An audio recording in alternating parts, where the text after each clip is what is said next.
তাকাব্বালাল্লাহু মিন্না ওয়া মিনকুম তাকাব্বালাল্লাহু মিন্না ওয়া মিনকুম তাকাব্বালাল্লাহু মিন্না ওয়া মিনকুম তাকাব্বালাল্লাহু মিন্না ওয়া মিনকুম।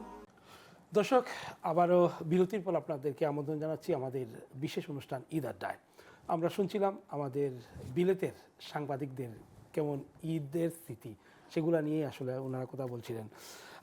বিরতিতে যাওয়ার আগে এনাম চৌধুরী বলছিলেন খাবারের কথা। তো খাবারটা আসলে ঈদের দিনে সবার বাড়িতে বিভিন্ন ধরনের খাবারের আয়োজন হয়, বিশেষ করে পিঠা পুলি আমাদের তো সবার কম বেশি হয়। আমার একটা ছোট্ট স্মৃতি আমি শেয়ার করতে চাচ্ছি। আমরা প্রায় মাইলখানেক হেঁটে যেতাম, আমাদের এক সিনিয়র ভাই, ওনাকে মামা ডাকতাম আসলে।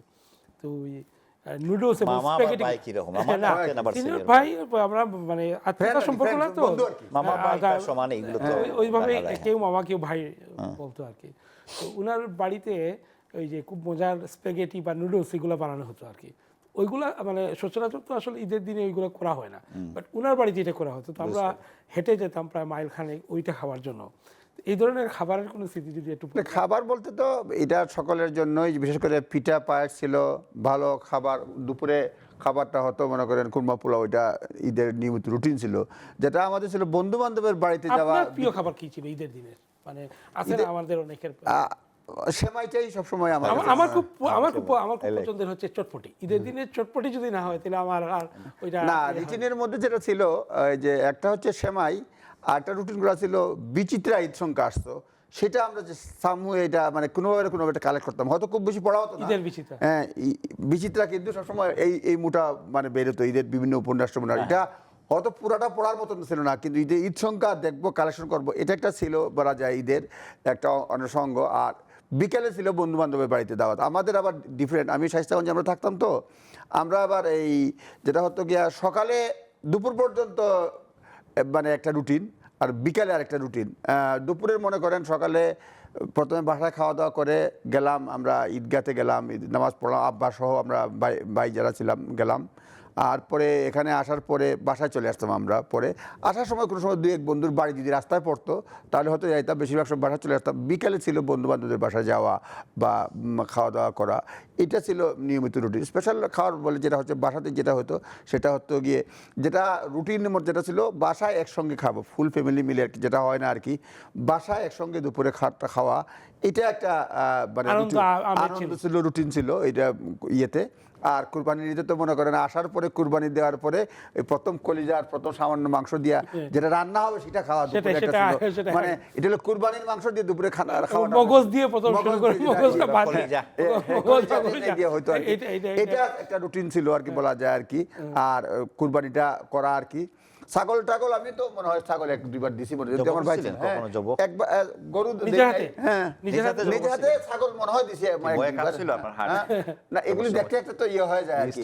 অনেক সময় আবার ওই যে চামড়া ছিলানো কিন্তু করেছি গরুর, মানে পুরো চামড়া দায়িত্ব দিয়ে করে নাই, এটা মানে বিশাল ইয়েতে না, যারা কাজ করতো কিন্তু মনে করেন চামড়া শখের বসে করেছি। স্মৃতি যে কত স্মৃতি মাঝে মাঝে যে কত ভয়াবহ হয়, আমরা কিন্তু ঈদুল মানে ফিতর থেকে আজ যাই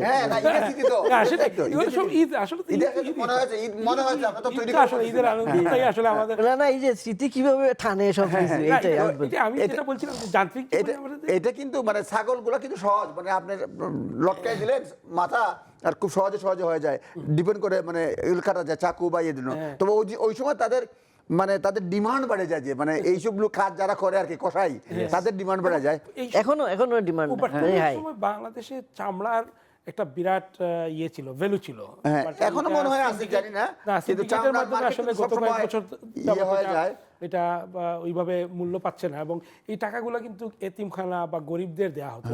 এটা আসলে কমি মাদ্রাসা তো চামড়ার পয়সাই চলে, এবং কমি মাদ্রাসার যে ছাত্ররা আমরা দেখতাম যে ঈদুল আজহার সময় আগে থেকেই বিভিন্ন বাড়িতে ওনারাই গরু জবাই করতো, আমরা চামড়া ছিল, চামড়াটা নিয়ে যেত আর কি, যে আমরা কাজ করে দিব, চামড়াটা দিয়ে দিন। এবং অনেক কমি মাদ্রাসা কিন্তু চামড়ার উপরে ইয়ে ছিল, চামড়া তো দামও অনেক বেশি। খাবারের কথা বলছিলাম, খাবারের তারেক ভাই যেটা বললেন, সেমাইটা আমারও খুবই পছন্দ, আই লাইক সেমাই। বাট আমার সবচেয়ে ভালো পছন্দের জিনিস হচ্ছে যে পিঠা। পিঠা বলতে মেড়া পিঠা তো বলে। বিভিন্ন ধরনের মেড়া পিঠা যেটা বলে আর কি, দুই দিকে চুকা, এটাকে শুদ্ধ চই পিঠা পিঠা সিলেটি বলা ভাষায় হয় এটা। চই পিঠা বলে। এটা গরুর মাংস দিয়ে, কলিজা দিয়ে। এবং যে ওইটা ধরেন ওইটা আবার ঈদুল আজহা, বানানোর পরে ওইটারে আবার ছোট ছোট করে কেটে ছোট একটু একটু dry ভাজি করা করা হয়, ফ্রাই করা হয়। একটু, হ্যাঁ। হ্যাঁ, এইটা আবার সাথে সাথে নামিয়ে এইটা গরম গরম, আর ধরেন আপনি ওই যে কলিজা, ঈদুল আজহার দিন তো গরু ওইদিকে কাটা হচ্ছে, তো কলিজাটা বের হলে পরে এখান থেকে কলিজা এনে অগ্রিম এটা রান্না করা হয় আর কি, আর মাংস পরবর্তীতে আসে, তখন পিঠা দিয়ে খাওয়া, এটা খুব ভালো লাগে আর কি। আরেকটা জিনিস হচ্ছে যে আমাদের ঈদের সময় তো বিভিন্ন নাটক থাকতো টেলিভিশনে, কিন্তু আপনি বলেন 85 বা 90-এর দশকে 80 লাস্ট বা 90 তখন তো গ্রামে ইলেকট্রিসিটি ছিল না। সাদা কালো টিভি সাদা কালো ব্যাটারি দিয়া ব্যাটারি দিয়ে আমাদের ইউনিয়ন অফিসে গ্রামের একটি টেলিভিশন ছিল সাদা কালো, ব্যাটারি দিয়ে, এটা ব্যাটারি দিয়ে চলতো। তো ওইটা দেখার জন্য বিকেলে আমরা মোটামুটি গ্রাম থেকে দল বেঁধে যেতাম, যাওয়ার পরে ইউনিয়ন অফিস 8:30 বা 10:30 বোধহয় সংবাদের পরে তাই দেখাতো।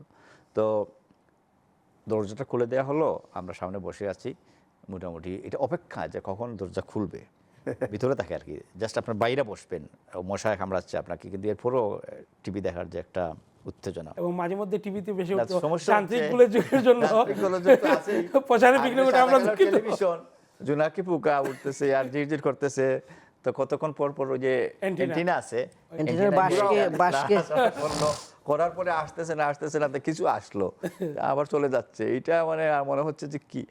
তো এইভাবে করে করে ধরেন, আর হঠাৎ করে আবার ব্যাটারি চলে গেল, এরপরে আপনি বিষণ্ণ বদনে বাড়িতে চলে আসেন, পরের দিন আবার গেলেন, তো 2-3টা নাটক থাকতো, এটা আগে এবং থেকে ঈদের ছায়াছন্দ, বিশেষ করে ঈদ ছায়াছবি থাকতো। ঈদের ছায়াছন্দ। একটা হচ্ছে ঈদের সময় এই যে আমাদের এখানে খুলাউড়ায় সিনেমা হল ছিল, সিলেটেও, তো আবার কিছু কিছু দল বেঁধে ঈদ গেছে। উপলক্ষে ঈদ উপলক্ষে আসতেছে, ওই যে ঈদ আসার আগেই 4-5 দিন আগে থেকে তারা ওই যে জিপে করে ঈদ আসছে, সিনেমা এই কি আসিতেছে বলে এরকম ভরাট এবং কন্টেন্ট সাইদি সাহেব এটা বলছিল যে সিনেমার শুভ মুক্তি আবার ইনশাল্লাহ লাগায়, সিনেমা ইনশাল্লাহ দেশ জুড়ে শুভ। তবে তখন সিনেমা দেখা তো অনেক ইয়ে ছিল, ধরেন আপনি সিনেমা যাচ্ছেন, এটা অনেক বড় এবং গুনার এটা এটা এটা মাইকে জুড়ে করে ইনশাল্লাহ দেশ জুড়ে শুভ মুক্তি।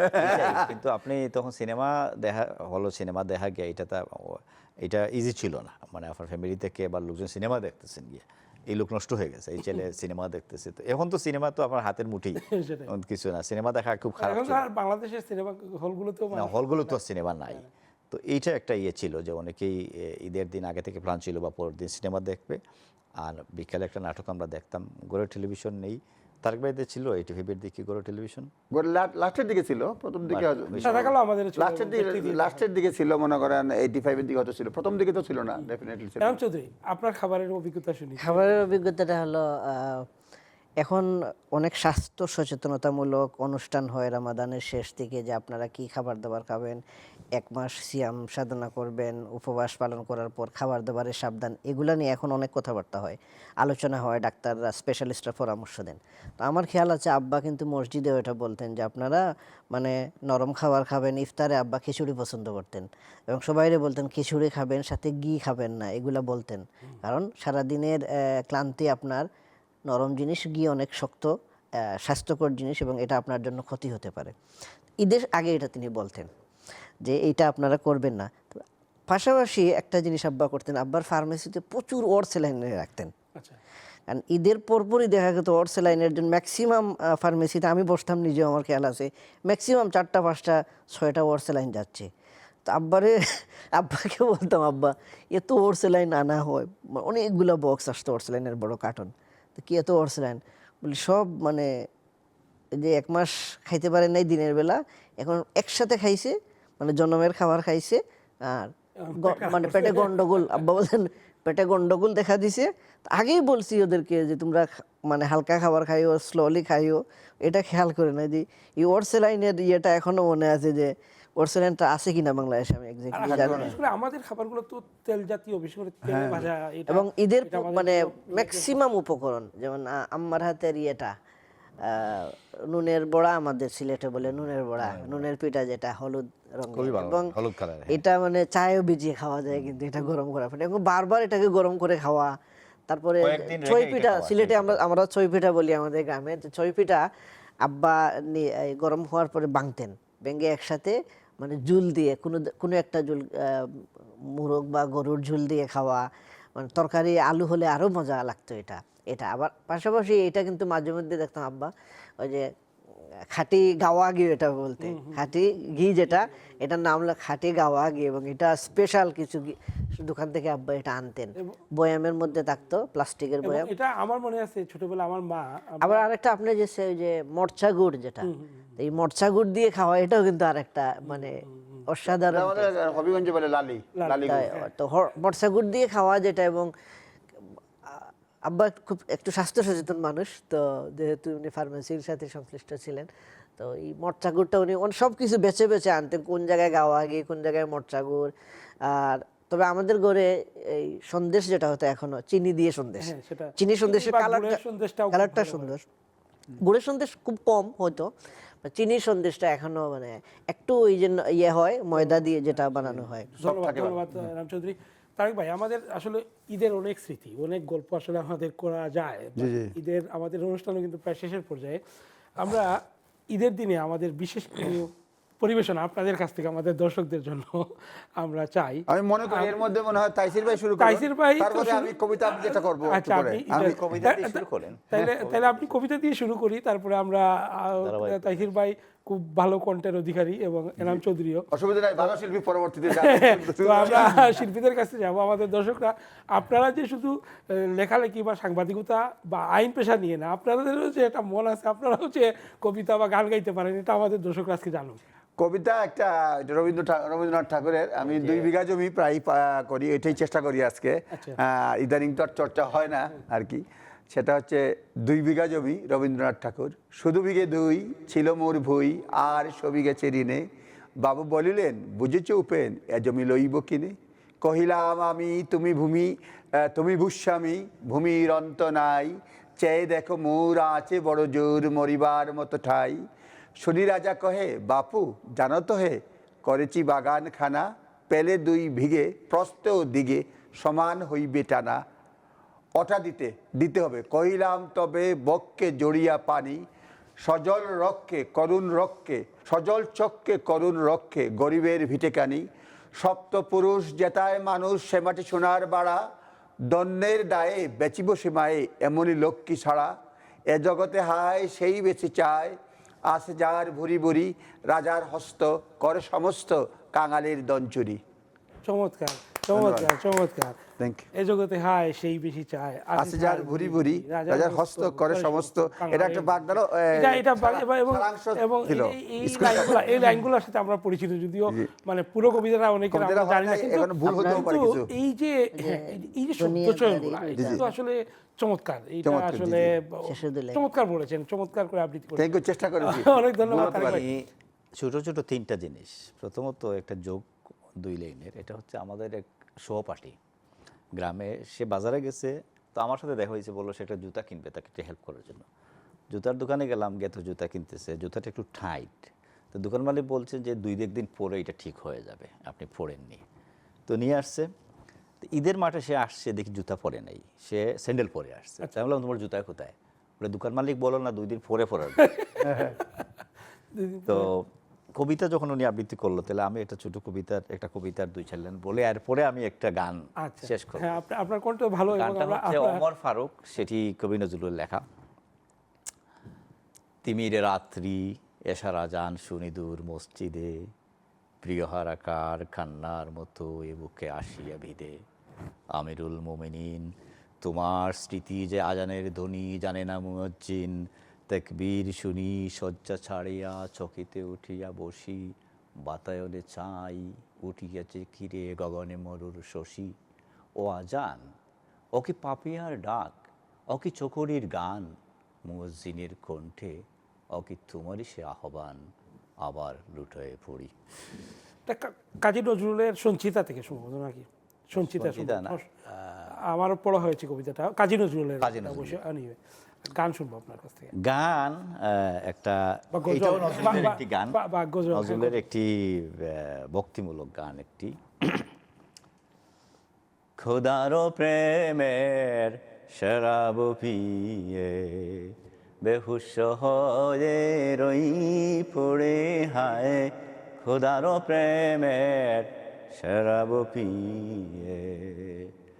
দুনিয়াদারির শেষে আমার নামাজ রোজার বদলাতে, দুনিয়াদারির শেষে আমার নামাজ রোজার বদলাতে, চাই না বেহেশত খোদার কাছে নিত্য মুনাজাত করে, হায় খোদার প্রেমের শরাব পিয়ে বেহুশ হয়ে রই পড়ে।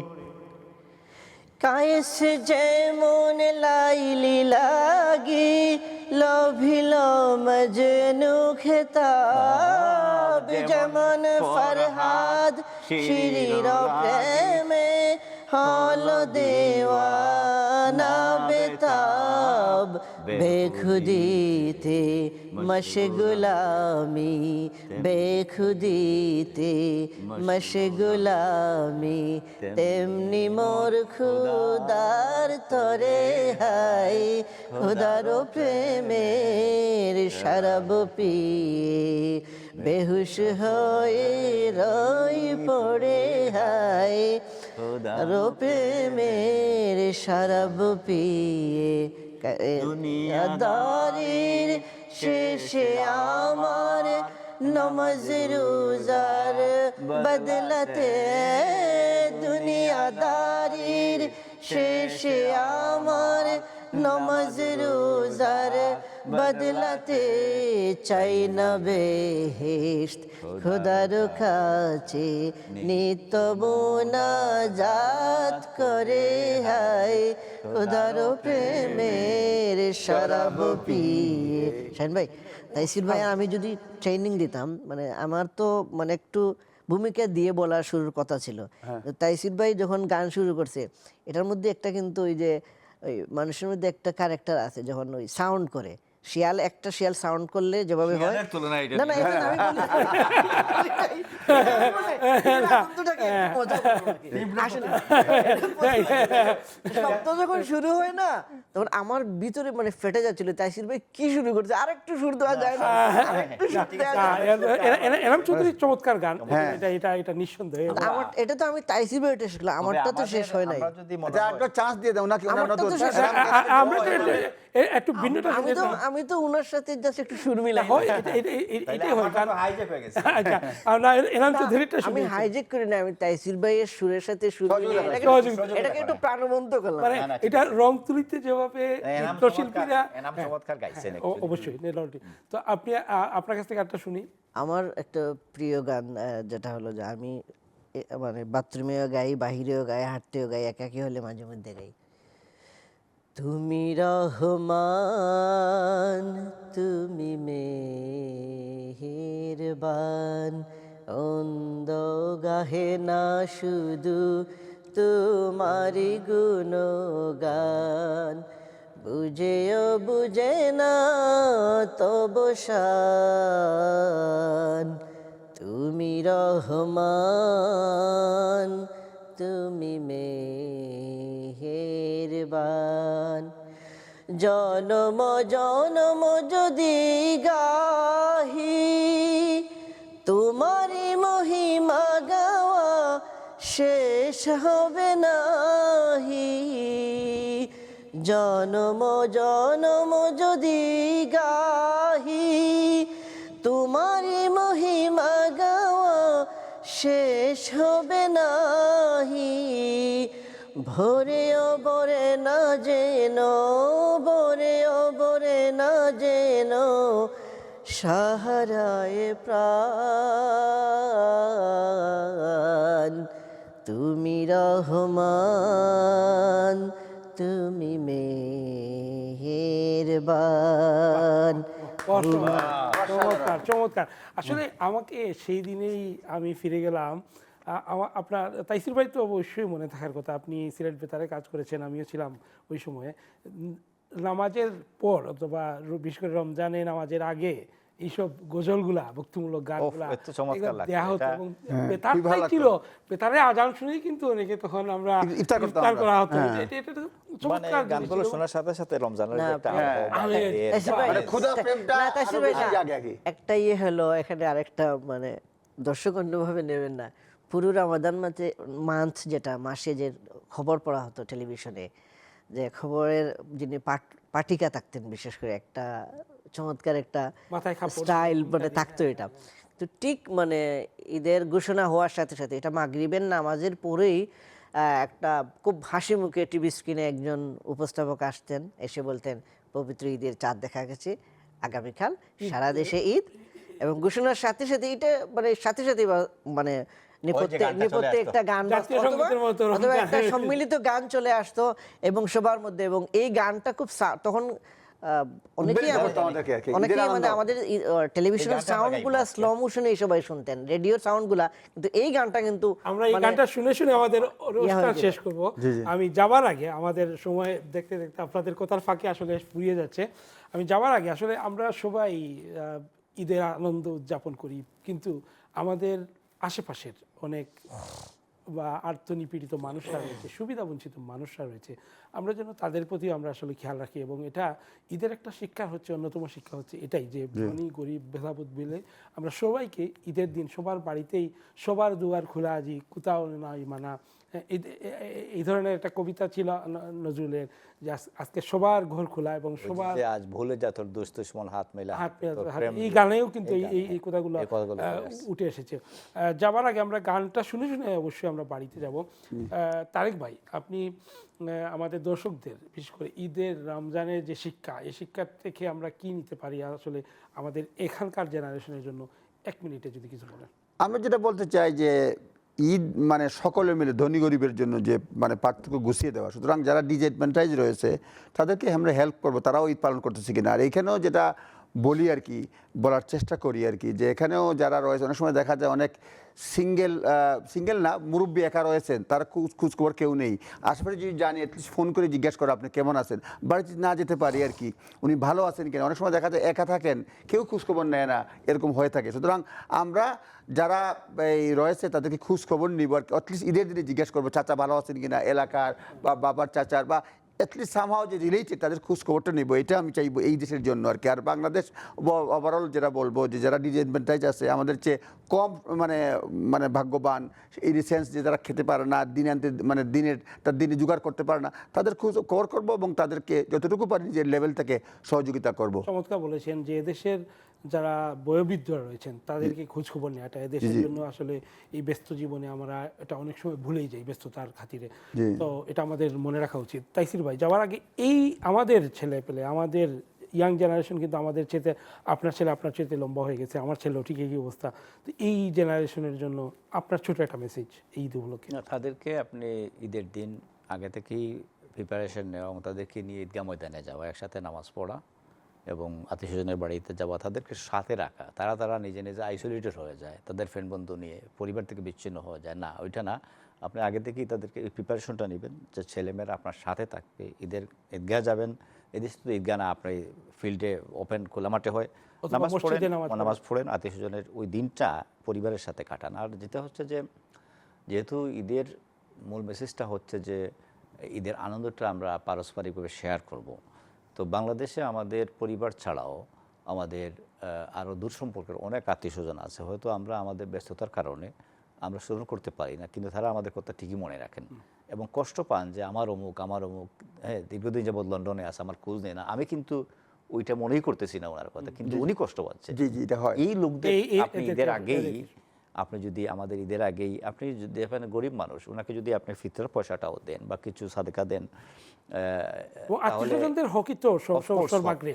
আমরা আজকে ঈদের দিনের আজকে তো ঈদ প্রোগ্রামটা ঈদের দিনই প্রচার হবে, কিন্তু ঈদ চলে গেলে যে আপনি যোগাযোগ করবেন তা না, ঈদের পরেও আপনি করেন আগামী ঈদ পর্যন্ত, এটাই আমার অনুরোধ। চমৎকার বললেন তাইসির ভাই, যে আসলে প্রিয় দর্শক, যে আসলে আমরা আমাদের পাড়া প্রতিবেশীর খোঁজ নিতে গিয়ে আমরা অনেক সময় ভুলে যাই আমাদের নিজেদের মধ্যেও অনেক অভাবী, অনেক মানুষ রয়েছেন যাদেরকে আসলে আমরা বেমালুম ভুলে যাই, এটা আমাদের করা উচিত না এবং আমরা আমাদের আত্মীয় স্বজনকে সবার আগে প্রায়োরিটি দেওয়া উচিত। এনাম চৌধুরী, আমরা যাবার আগে আমাদের ঈদের গান শুনবো, আর তার আগে ছোট্ট একটা মেসেজ আপনার কাছ থেকে শুনতে চাই 30 সেকেন্ডে। আমার যে মেসেজগুলো অলরেডি তারেক ভাই এবং তাইসির ভাইয়ের মাধ্যমে পেয়ে গেছি, তারপরে আমার নিজেরই এটা হলো একই কথা যে আমরা অসহায় দরিদ্র মানুষ যারা আছেন, বিশেষ করে আমাদের আত্মীয় যারা অসহায় আছেন, যাদের আর্থিকভাবে সচ্ছল না, তাদেরকে অসহায় না ভেবে নিজের পরিবারের সদস্য ভাবা উচিত এবং তাদেরকে নিজের সাধ্যমতো সহযোগিতাটুকু করা উচিত। আমাদের জাকাতের অংশটাকে আমরা জাকাত না বলে, জাকাত মনের মধ্যে একটা জাকাত রেখেই, যেটা জাকাত দিচ্ছি কিন্তু এটা প্রকাশ না করে দেয়া যায় যে আত্মীয়কে দেয়া, এটা গরিব এবং আত্মীয়কে এটা আত্মীয়রাই তো এর মূল হক। হ্যাঁ, এবং তারা যেহেতু হকদার, অনেক সময় এটা নিজেরা জাকাত নিতে চান না, মানসিকভাবে দ্বিধাদ্বন্দ্বে ভোগেন, তো এই জিনিসগুলা করা উচিত। সেই সাথে এই মুহূর্তে আমাদের গত 2-3 বছরের কাছাকাছি চলছে যে অবস্থাটা, ফিলিস্তিনের অসহায় মানুষগুলোর কথা একবার চিন্তা করা উচিত। এবং এখন আরও বিভিন্ন দেশে আছে, সুদানে, সোমালিয়া সহ বিভিন্ন কান্ট্রিতে অসহায় মানুষগুলো পানির কারণে তারা যে বিপর্যস্ত মানবিক বিপর্যয়ের মধ্যে আছেন, তাদের কথা ভাবা উচিত। এবং সেই আমরা এই ঈদগুলোতে আমাদের বাবাকে, যাদের মা নেই বাবা নেই, তাদেরকে বেশি কষ্ট হয় তাদের জন্য, আমরা সবাই সবার বাবা মার জন্য দোয়া করব, আমাদের অসহায় গরিবদের সহযোগিতা করব, আমাদের আত্মীয় যারা নেই তাদের জন্য দোয়া করব, আমাদের টিচার যারা ছিলেন, যাদের কাছে আমরা পড়াশোনা করে এই পর্যায়ে এসেছি, যাদের অবদান আমাদের জীবনে সবচেয়ে বেশি বলা যায়, তাদের জন্য আমরা দোয়া করব। অনেক ধন্যবাদ এনাম চৌধুরী। দর্শক, এনাম চৌধুরী আসলে পিতার কথা বলতে গিয়ে বেশ আমি লক্ষ্য করলাম উনি কিছুটা আবেগ আপ্লুত হয়ে গেছেন। আসলে এই যে পিতৃভক্তি, এই যে ছেলে এবং সন্তানের প্রতি এই যে মমতা, এটা আসলে আমরা যারা দেশ থেকে এসেছি আমরাই মনে হয় সবচেয়ে বেশি ফিল করি। আমাদের পরবর্তী প্রজন্ম এই যে অনুভূতিটা তার মধ্যে আছে কিনা সেটা আপনারা আমার বোধ করি দেখার সময় হয়েছে, এবং আমরা এই শিক্ষাটা যেন আমাদের আগামী প্রজন্মকে, বিশেষ করে এই যান্ত্রিক জীবনে আমরা দিয়ে যেতে পারি, তাহলে মনে হয় আমাদের সবচেয়ে বড় সার্থকতা হবে। যাবার আগে আমি বিদায় নিচ্ছি, আমরা গান শুনে শুনে যাব। ঈদের গান, সবার ঈদ ভালো কাটুক, আল্লাহ হাফেজ, ঈদ মুবারক আবারও। এনাম চৌধুরী। রমজানের ওই রোজার শেষে এলো খুশির ঈদ, মন রমজানের ওই রোজার শেষে এলো খুশির ঈদ, তুই আপনাকে আজ বিলিয়ে দেশ আসমানি তাগিদ, অমন রমজানের ওই রোজার শেষে আজ পড়বে রে মনিদের নামাজ সেই ঈদগাহে, আজ পড়বে রে মনিদের নামাজ সেই ঈদগাহে, যে ময়দানে সব গাজী মুসলিম হয়েছে শহীদ, অমন রমজানের ওই রোজার শেষে এলো খুশির ঈদ। আজ ভুলে যা তোর দুষ্ট দুশ্মন হাত মিলাতে, আজ ভুলে যা তোর দুষ্ট দুশ্মন হাত মিলাতে, তোর প্রেম দিয়ে কর বিশ্ব নিখিল ইসলামে মুরিদ, অমন রমজানের ওই রোজার শেষে এলো খুশির ঈদ, তোর সোনা দানা বালা খানা সব রাহে লীলা, তোর সোনা দানা বালা খানা সব রাহে লীলা, তুই দে যাকাত মুর্দা মুসলিমেরা বাঙ্গাইতে নিদ, অমন রমজানের ওই রোজার শেষে এলো খুশির ঈদ, অমন রমজানের ওই রোজার শেষে এলো খুশির ঈদ, এলো খুশির ঈদ, এলো খুশির ঈদ, অমন রমজানের ওই রোজার শেষে এলো খুশির ঈদ। ঈদ মোবারক। ঈদ মুবারক।